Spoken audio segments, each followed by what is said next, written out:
Top of the morning, good afternoon, good evening, depending upon when you're watching this replay. You might be on live.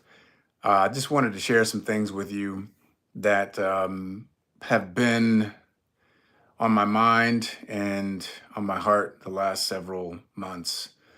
I want to talk to you about some of the pros and the cons of the industry of network marketing. And the reason I want to talk about it is because that's where I was birthed in terms of my business experience. My initial exposure to sales and building sales teams was in that industry. And there are a lot of problems with the industry as it stands. And as someone who was able to build a very high degree of impact and quote unquote success, whatever, however you want to define that, if you consider earning over seven figures success, then so be it. Let that be the standard bearer as me being someone who's qualified to share the things that I'm going to share with you, not from a place of wanting to denigrate the industry of network marketing, but to simply point some things up as to what I've personally experienced and what I see as some trouble spots and some issues that have persisted over the many decades that the industry has been around. Now, the industry itself is more than 75 years and going. Now, some people would argue 125 years plus because of Avon, but let's just keep it to the cluster of companies that are still in existence. Um, so, number one, okay, there's no barrier of entry in network marketing. And when you have no barrier of entry, that means there's no qualifications. There's no way to determine if someone is going to be well suited for that industry or not. Anyone can join. All you need is a checkbook or a credit card, a couple $100, and all of a sudden you are in the network marketing industry. It is not a profession, okay? It is an industry. The reason Eric Worre calls it a profession, which I understand, is because he's trying to get people to have a serious mindset around how they show up in the network marketing industry because of the fact that there is no barrier of entry. So it's a psychological mind game that he's playing. And I don't really have an issue with it. I just want you all to be clear. It's not a profession. He just says that because he wants people to take it seriously, but it's not, because there's no degrees associated with it. There's no accreditation. There's nothing that you need to do. Okay, you could be 18 to 80, bald, crippled, or crazy, PhD, GED, doesn't matter. And that's also, in the same breath, one of the things that's appealing about it is because there's no barrier of entry, and so it gives everyday folk a genuine access point. So even if you're someone that didn't get a college degree, or maybe you didn't graduate high school, or maybe you had some issues and you have a felony on your record, you can actually participate in network marketing. Nobody's going to judge you. So that's a double-edged sword, as you can see, right? So on one side, it's like, well, any clown can join, and however they behave, it's going to reflect either positively or negatively on the person who's in it, or the person that doesn't get a shot in the traditional job workplace can come in, and now they have an opportunity to create some income. So that's number one. Number two, there's no governing body in the network marketing industry. Now, there are organizations, and they consider themselves to be somewhat overseers of the industry, but there's no policing and there's no governing body. So virtually anybody with a pulse can start a company. And whether they're qualified or competent or not, they can create a product and sell it and get people to sell it and then say that we're a network marketing company. Again, that's a problem because you end up having a lot of companies that come and go, which is very typical in that industry of network marketing. And so people are coming in and they think they have an idea or what they're doing is awesome, and it's really not. But hey, maybe they had some success as a field leader and now they want to be an owner. And next thing you know, you got people selling like subpar products or services or things that are not what they say it is, and they're getting people to buy in because of their relationship, because of their past history, or whatever the reason is, or they're really good at just convincing people that the opportunities is going to be awesome. And so you end up having people that are hawking products and experiences that are subpar at best. And so because of that, and there's no governing body to say, hey, this is not up to standard, like this is horrible, we're not going to allow you to do it, because that doesn't exist. Then you have a lot of people that are out here joining things and they don't know. They just don't know what they don't know.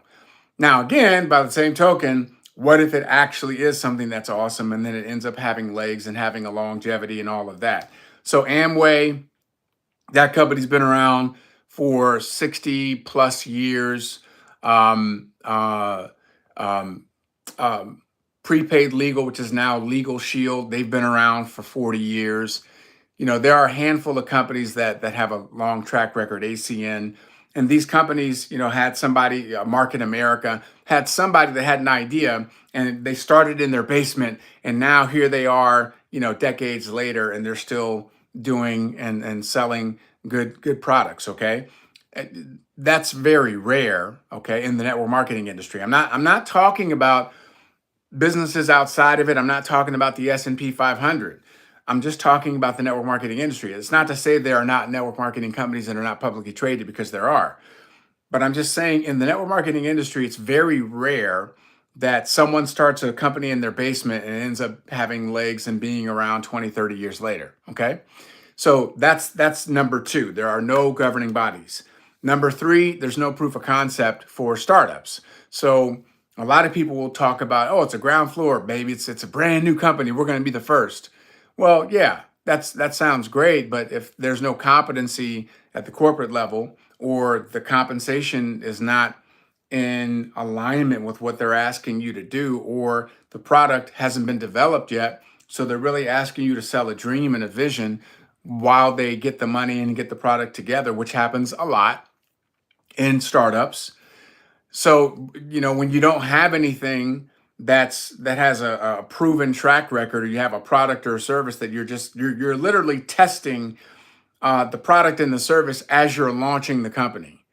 It's not like when you are, let's say you have an automobile and you test drive the automobile, you take it through all these different trials and case studies and crash tests, and you have all these engineers working on it, and you're doing it round the clock, and then after painstaking hours and weeks and months and sometimes years before you release this product to the market, now you're saying, okay, it's still a new company, it's a new automobile, but we're going to release it now to the public. We're not saying it's going to be perfect, but we've really taken it through a lot of trial, and we're literally hundreds of millions of dollars in the hole as a result of it, because we believe in what we're doing. That's typically how most companies that end up being successful, or not, but they have to spend a lot of time, energy, and effort. What happens in the network marketing industry is that somebody's like, hey, I got an idea. And then a few months later, they might put their own money in it. They might have some friends that throw some money in it. And they're like, let's do it. We're excited because we love each other. We have a great relationship and we have good energy, and people will buy into us. And they'll buy into us until we can figure out and really get this thing going. But for now, here's what it is. Go sell it. And that's what happens. And so the problem with that is you're literally testing whatever this is in real time as you're supposed to be launching. We're launching. And that can turn out to be really bad really fast, because now, and I've experienced this personally, where I was a part of a startup, and the company, the corporate team, was just throwing stuff against the wall to see what was going to stick. They had no idea what the hell they were doing. And the only reason that we were there was because of what I just said. We had a great relationship. We had some, they had prior success in the field, not as owners, but in the field. And so we were willing to give them a chance. And so we gave them a vote of confidence, and we understood the risk. I don't want to act like we were victims. We understood the risk, but we had enough faith that, hey, well, maybe if we give them some time and we can sell some of this stuff And these things that we were selling, it wasn't like people were going to keep reordering. It was just stuff to buy time so that we could sell something, make some money, and then hopefully the company would figure out like what's going to be the long-term play. And that's just not a great way. It's not a great strategy to build something that's going to be long lasting. You can't build a business on a great friendship. You can't build a business on past success. You can't build a business that's going to last just trying and seeing what's going to happen, how people are going to respond. That's just not a good way to rally literally thousands of people that you've gotten to join your startup, um, and then in the hopes that it's going to work out, because as we all know, hope is not a strategy. All right, so that's 1, 2, 3. Number 4 is futuring. Okay, this is another problem in the network marketing industry. It's called futuring, meaning I get you to, join my company, and I'm telling you what we're going to do. I'm telling you how many thousands of people are going to join. I'm futuring. I'm telling you and painting this big vision. Now, vision is important. Futuring is a little bit different, because futuring is a way of manipulating people to buy in to what you're doing and to keep them engaged in the future, not what's happening now. So right now, they ain't making no money, but you keep futuring, saying one day you will. And here we are 18, 24, 36 months later, they still ain't making no money, and you're still futuring. That's a problem, because it's manipulative and it's not nestled in reality. It's, oh, one day, one day, one day, one day. And this is how you end up having people that spend 3, 4, 5, 6, 7, 8, 9 years in a company, and they've never made any real money. They still have a full-time job. They can't walk away. They're still, out here scraping and scrounging for some sort of income in the network marketing business, but it's not working, because they keep waiting for the future to turn over, when in reality it's just not going to happen. And they haven't taken enough of their own personal responsibility, because they're buying into someone who's futuring them and keeps telling them, hey, we're going to have a great product soon. Hey, we're going to have a great launch soon. Hey, we're going to have something that's coming out at the next convention. It's going to knock your socks off. Your check's going to go through the roof. All these amazing things are going to happen. Hey, just hang in there, hang in there, hang in there. And so you get indoctrinated into this mindset and this refrain of, hey, just keep working. Hey, just stick to it. It's gonna happen. It's gonna happen. So I'm not saying that you shouldn't have a vision. Okay. What I'm saying is, don't future in order to manipulate people to stick around and they're not getting results. If you're not able to produce results in your first 90 days, and then produce greater results in the next 90 days, and you have genuinely, really worked and talked to people and consistently worked your business, something is wrong. Something is wrong. Either you're not doing anything, you're just lazy. That's different. But if you're actually doing the work, you should have measurable progress in the first 90 days and the next 90 days. So you can now have a gauge of, okay, if I make this many calls, have this many conversations, share this experience with people, here's how I've gotten to these results. All right. Um, Competency is number 5. That's another big problem, because there's no barrier of entry. Anybody can start a company. So you can have a bunch of idiots. Like, just because you have a couple $1,000,000 in your bank account doesn't mean that you're competent. It just means that you did something well, whatever that was. You were good. You were good at sales. You were good at building a team. You had a good run. You struck lightning with the right company at the right time, and the right people and the right product, and then boom. Okay, there's luck involved. There's luck involved. I don't care what anybody tells you. There's luck involved because of alignment, product, timing, compensation. That all matters. Okay, and sometimes regarding competency, leaders think they're a lot better than what they actually are. So when I had my big run, it was actually in the first company that I was with. So I didn't know anything else. I didn't know any better. And so in my naivete, I thought it's always going to be like this. Like, the money's always going to keep flowing, because I did what I said I was going to do. Like, I did the work. I recruited people. I was good at doing presentations. I was working relentlessly. I was good at developing and building leaders, but a lot of things had to line up in order to create that success. I happened to be in the right place with a product that was really sexy at that time, where no company really had done what we did. Okay, no company had really done that at the level that we did it at. No company had our particular culture. Um, no one. Like, if you ask anybody about this company, it was a travel company. No one was doing what we were doing. So I was in the right place at the right time, had the right awareness, and I really went to work. And the people that I aligned with, the people that I was building with, felt the same way. So we all had great synergy, great work ethic, great attitude, and we had a lot of fun doing what we were doing. And so things had to line up, ladies and gentlemen. So I recognize now and later, obviously, that there was luck involved. At the time, I didn't appreciate it. I didn't appreciate the magnitude of what we were doing. And this again, this goes to competency. So if everybody thinks what's happening is because they're great and they're special, well, there's not a lot of room for competency. There's not a lot of room for real, rigorous self evaluation and self awareness in business. When the money is flowing, you think you can't make a false step, which is silly, right? That's a naive way of looking at it. But I didn't know any better because it was all of our first times. So there's that. That's so competency is important.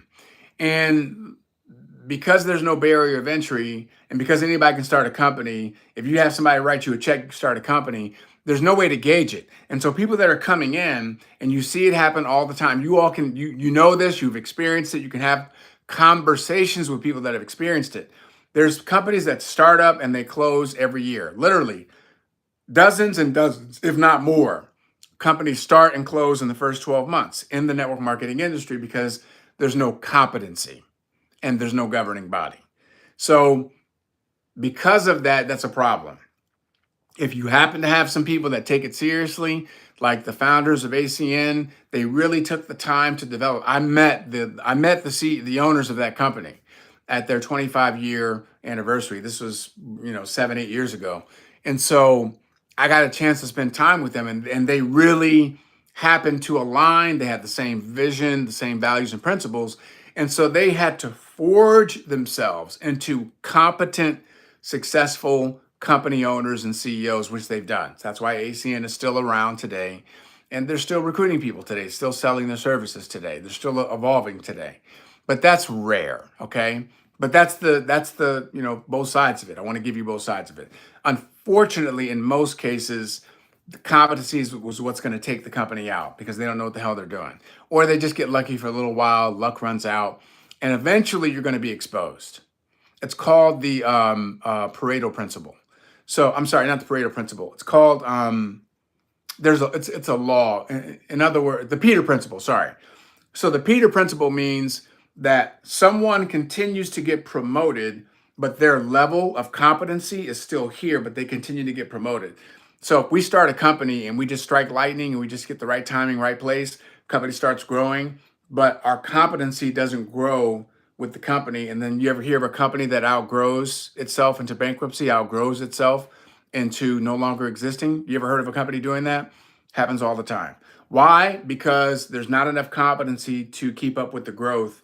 And then the next thing you know, the company implodes.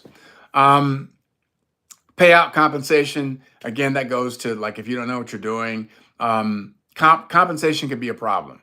When people work really hard and they feel like they're not being properly compensated, that's going to grate on them. And eventually it's going to come back to bite you in the butt. So I give you another example. When I was in travel, I knew I was taking a pay cut to be in travel. I understood because of the compensation, it was a binary, which means you got to have, you want to have them as balanced. You have two legs that you want to have them balanced, right? Well, I had a leg that was driving really hard. And so in one instance, it was cool because I only had to focus really my building here. On the other instance, I had a lot of volume, but I wasn't getting paid on any of it. So that became a problem once I understood it. Like, again, I was making plenty of money. So I'm not going to act like I was sulking, but looking back on it, I'm like, man, when I looked at the amount of revenue that we actually generated, that our organization, when I say our, I'm talking about me and all the leaders that came together to build. It's not just me, obviously. It's a group effort. When I look back on how much revenue we generated, how much we actually got paid, it was criminal. It was absolutely criminal. Like it was a horrible, horrible compensation plan. Even though we had individuals that were earning $1 million a year in this comp plan, even though we had $500,000 a year in this comp plan. Like I said, we were making plenty of money, but at the end of the day, when you have 140,000 memberships that you've sold in your group, and you look at the total revenue that we earned, it was criminal. So again, you got to have solid compensation. And in the network marketing industry, they get away with a lot of things because there's no governing body.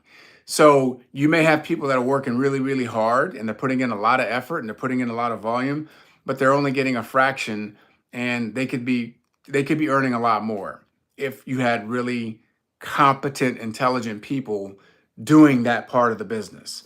But see, in network marketing, a lot of people get in, they wear a bunch of different hats because they're just trying to figure it out. And again, there's nobody to answer to other than themselves. So that's a problem. Um, top heavy. Top heavy means you join a company and you keep seeing the same people being recognized as the top earners year after year after year. You keep seeing the same faces, and they hold the top 5, 10 slots in the company year after year after year after year. And it's like, well, damn. It seems like no matter what I do, how hard I work, I'm never going to be able to break into the top 10 or top 5. That's called a top heavy company. It just means the way the company is structured and the way the compensation is, it's going to be virtually impossible for you to ever get to those numbers because those people were there at the beginning. Those people had timing, they had some luck, and they worked their asses off, but they had all those things working for them. So then now you come in, you don't have timing and you don't have luck, but you're willing to work your ass off. But no matter how hard you work your ass off, you're never going to get to those levels of income. It's a problem, right? But again, you may be okay with that. You may say, "Hey, Ed, I don't need to make $100,000 a month or $50,000 a month. I'm okay if I can get to $10,000 a month." And so great. If there's a pathway for you to get to 10,000 a month consistently, God bless you. But that's just part of it. Top heavy is not, it's not something that's favorable. Um, Value proposition. So that speaks to the efficacy of the products. Like, are they really high quality products? Are they really being sourced from the exotic berry in this part of the jungle in the Amazon? Like, who knows? I don't know. So how do you gauge that? How do you track that? How do you know where products are coming from? I don't know. Like, how do you verify that what the owner is telling you is true? I don't know. Like, you have to be good at asking questions. You have to know what to look for. You have to be able to source what they're telling you. Hopefully, they're being transparent. They're sharing with you their books and all of that. But that's a process. And if you're new or you're relatively new, you don't know these things until you're in it and you've been in for a while. And a lot of times, again, unfortunately, people find out that they're in something that doesn't have long-term viability. And by the time they realize that they've already put in 2, 3, 4, 5 years and they haven't made any real money, and now they're annoyed, angry, frustrated, they feel betrayed, they feel burnout, and they say the same thing that you hear all the time, man, network marketing sucks. Network marketing sucks, man. I'm never doing that again. You know what? I called my friend. I had friends and family members. They're telling me the product doesn't work. They're telling me, they talk to their friends and nobody wants to do it. And they're like, man, I've been in here and I'm spending way more money than what I'm making. And it's been that way for 2.5 years. What the hell are we doing? And you were the one that told me to come and join this. And so now I got egg all over my face. Nobody wants to mess with me anymore in business because they're like, well, Ed got me into this mess and he told me it was going to be awesome because Ed was futuring. It's going to be great. We're going to make so much money. These products are going to continue to get better and better and better. And the owners are so vested and they're so awesome. I'm telling you, we're in the right place at the right time. Let's do this. Me and you, let's lock arms. And so all of that, I mean it when I'm saying it. I just don't know what the hell I'm talking about because I don't really know that the owners are going to do what they're going to do. I don't really know if the products are going to be great or not. I don't know. But I'm using hype and excitement, and I'm selling more hype and excitement than I am tangible experience, service, or product, in the hopes that eventually I will be able to deliver.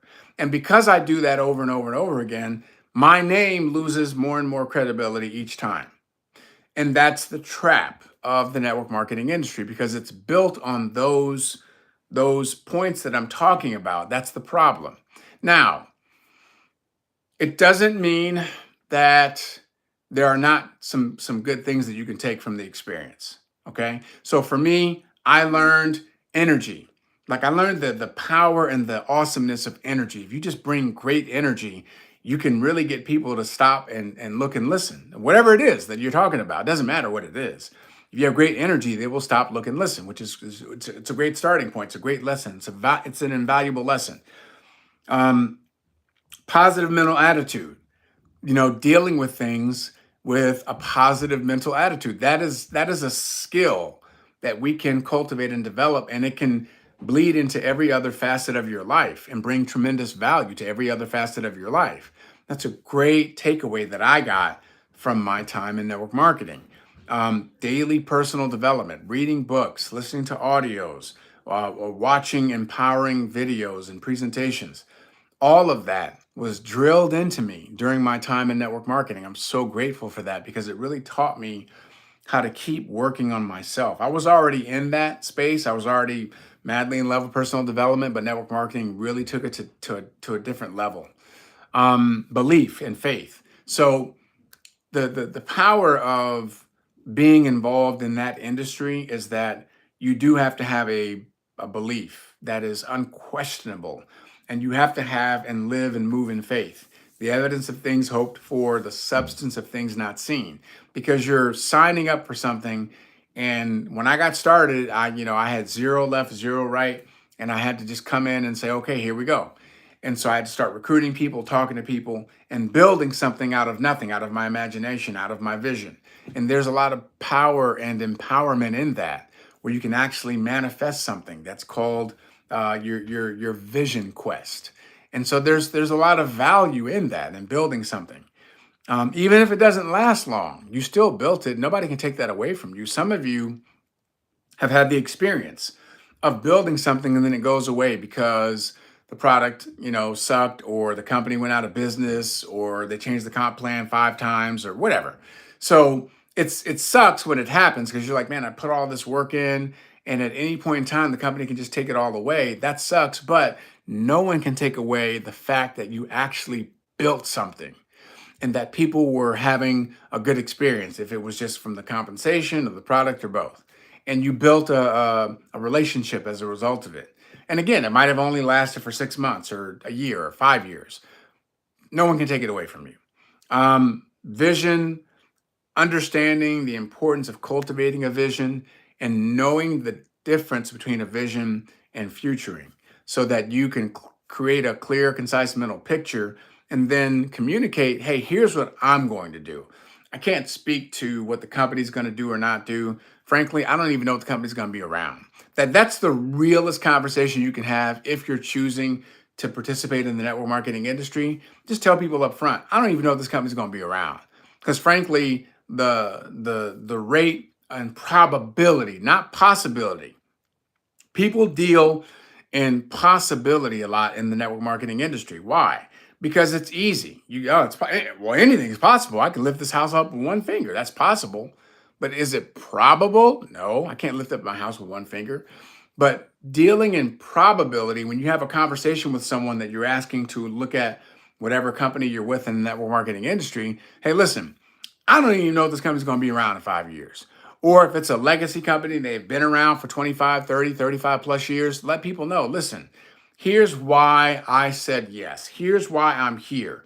And these are the reasons why I'm confident that you and I can build at least to $10,000 a month in this time frame, and list the reasons why. And then just tell the person, time will tell. Are you willing to invest the next this many months with me to see if either I'm a liar or I'm a prophet?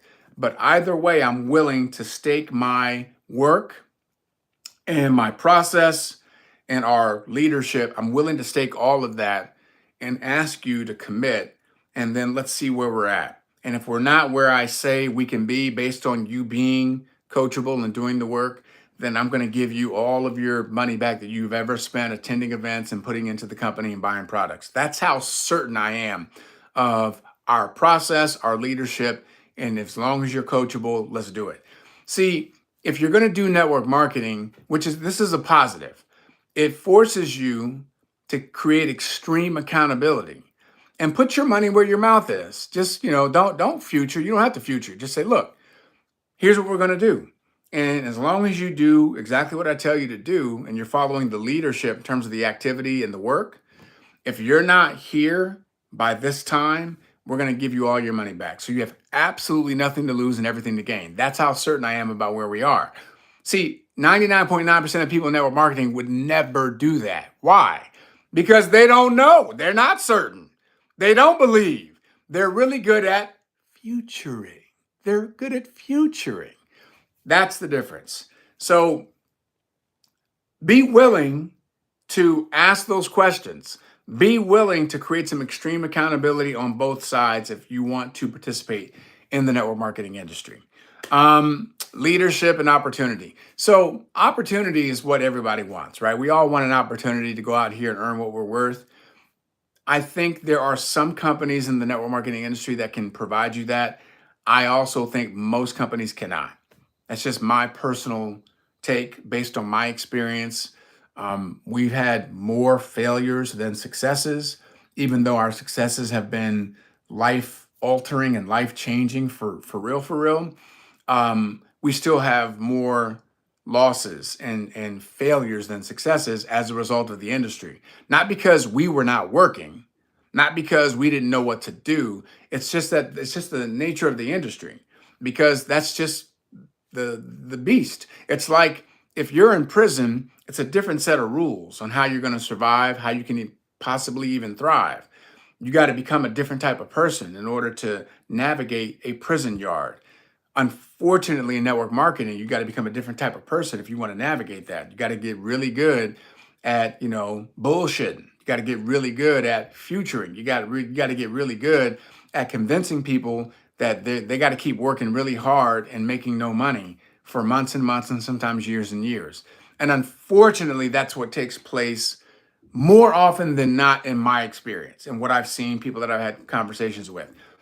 I am not saying that's for every company.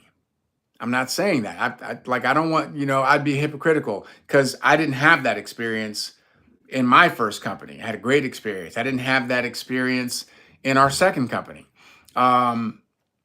But overall, there were 3 additional companies where it wasn't what they told us it was going to be. So, and that's just reality, right? Valuable lessons learned. So if you're going to choose to participate in the network marketing industry, just go in with your eyes wide open. If you just want to go in and get some education, just learn some things, learn some skills, learn some personal development, that's fantastic. There are companies who I will still pull up their personal development libraries. I'll still listen to some of their leadership talks because I get tremendous value from it. I would never, ever, ever join that company or do business with that company, but I get a lot of value from the leadership and the personal development, right? And leadership is where it's at. That's one of the most valuable skills that I took away from my time in the network marketing industry was leadership. It was game changing because it really highlighted some things that come natural to me, and it turned a lot of my natural tendencies into superpowers. Because I love pouring into people. I love seeing people come into their greatness. I'm not threatened by other people's success. I don't care if you make more money than me. I'm fired up if you do. Like I didn't have any ego around that. So it served me incredibly well. That's one of the reasons why I was successful at developing 7-figure annual income earners, because they knew I was all about them. And I didn't care if they made way more money than I did. They're making twice as much as I was making at the time because they're doing $1 million a year. I was super amped and excited and proud of that. So that served well for me. If you have an ego, if you're easily, you get your feelings hurt, if you're self-serving, all that's going to be exposed. So that's another thing, right? It's a life lesson, but it's accelerated in business. No matter what the business, it's going to promote or expose you. You're always going to get promoted or exposed. Whatever hangups, insecurities, ego, selfishness, um, uh, anything, any flaws will be exacerbated, but also your strengths and your high points will also be of great value as well. But leadership is the most valuable lesson. And so for myself and what I've learned and what I took away from the network marketing industry, it serves me incredibly well to this day. And our business, we have a coaching business where we have clients that we do personal coaching with. We've been doing that for years. I absolutely love it, again, because I love seeing people do well. But so much of what I learned in the network marketing industry serves me well, and how I coach, how I develop. Because um, I have about 1,000 families that I was able to really work with directly and indirectly, intimately over a period of time, where they were earning a residual income. You can't help 1,000 families earn residual income without understanding some components of personal development, coaching, and leadership, right?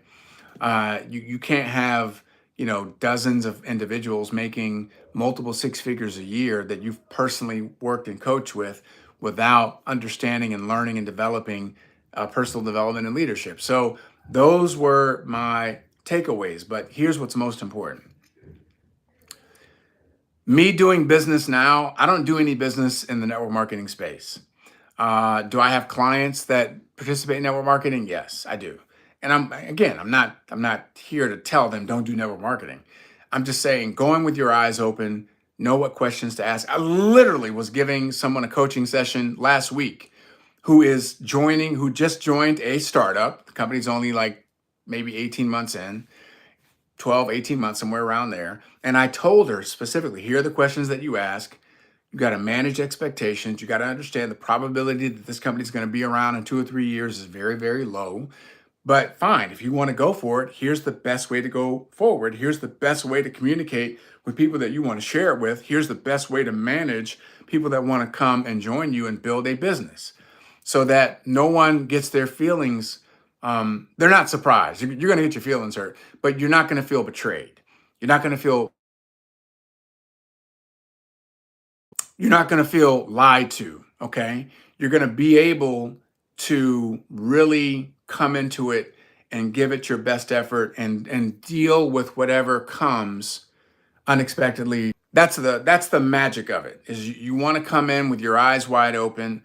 I'm willing to give people guidance if they want to participate in the industry.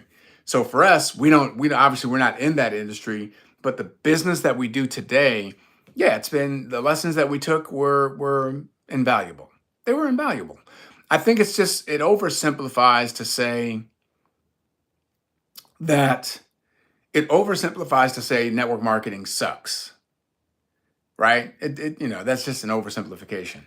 And it's oversimplifying to say network marketing is awesome. It's great. It's not. It's complicated. It's difficult. There's problems that are going to persist, and you have to know that if that's something that you want to get involved with, there is a reason why, when the majority of people are not going to have the full-time income experience. There's some reasons for that. It's not because people are flawed or broken. It's because the structure in the industry is broken, and there's a lot that needs to be addressed and fixed. And maybe it will. Maybe it will be. And it's a tall task. There are some people that are absolute ambassadors, and they genuinely want to see the industry do better. And I hope that they do.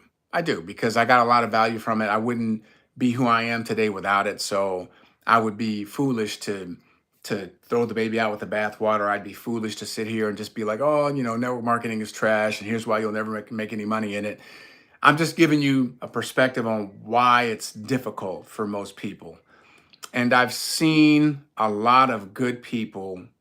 Um, I've seen a lot of good people get destroyed as a result of being in the industry because they were told over and over again, you're not working hard enough. You got to work on yourself more. You got to talk to more people, talk to more people. You're not working on yourself hard enough. And they were doing the work and they were never getting the results. And they never understood it wasn't them, it was what they were a part of. And that's where I have a problem. That's where I have a problem because that's manipulation and it's just not true. It's not true. It's the structure. So again, you got to have things line up. You got to have good values and principles with the people that you're working with. You got to be in alignment. And then you have to have some things in place structurally so you can have measurable progress in your first 90 days and the next 90 days. So that'll give you 6 months of data where you can really evaluate, okay, here's what we've done. And here's what we can expect to produce in the next 6 months. So by the end of your first year, you know for a fact, I can get results. I can help other people get results. It's a viable opportunity. The product is amazing. The services are amazing. Customer service is amazing. The competency at corporate level is amazing. Okay, it's all lining up. It's not perfect, but it's lining up. Let's go. That's typically what you want to do. Please don't join a company and then just start spouting how everything is awesome and everybody's amazing and everybody's perfect and the product is amazing. Oh, it's good. It's the great. We're going to be the next Amazon. We're going to be the next Apple. We're going to be the next Walmart. Shut up. Don't do that. That's just dumb. Take your time. Be rooted in what the experience and the product is offering and have proof of concept by what you do and how you do it.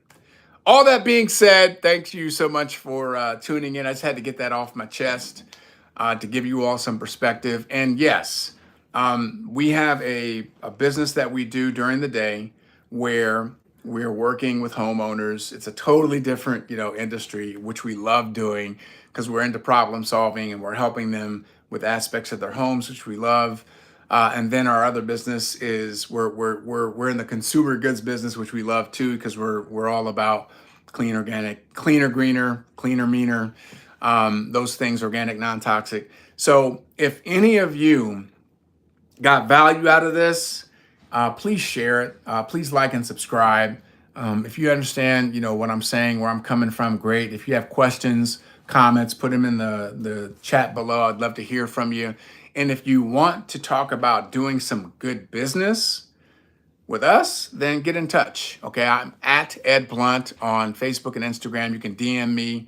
I'm easily reachable. You can call me directly, 718-619-5699.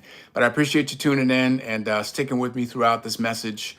And I hope that you have an incredible start to the year of 2026.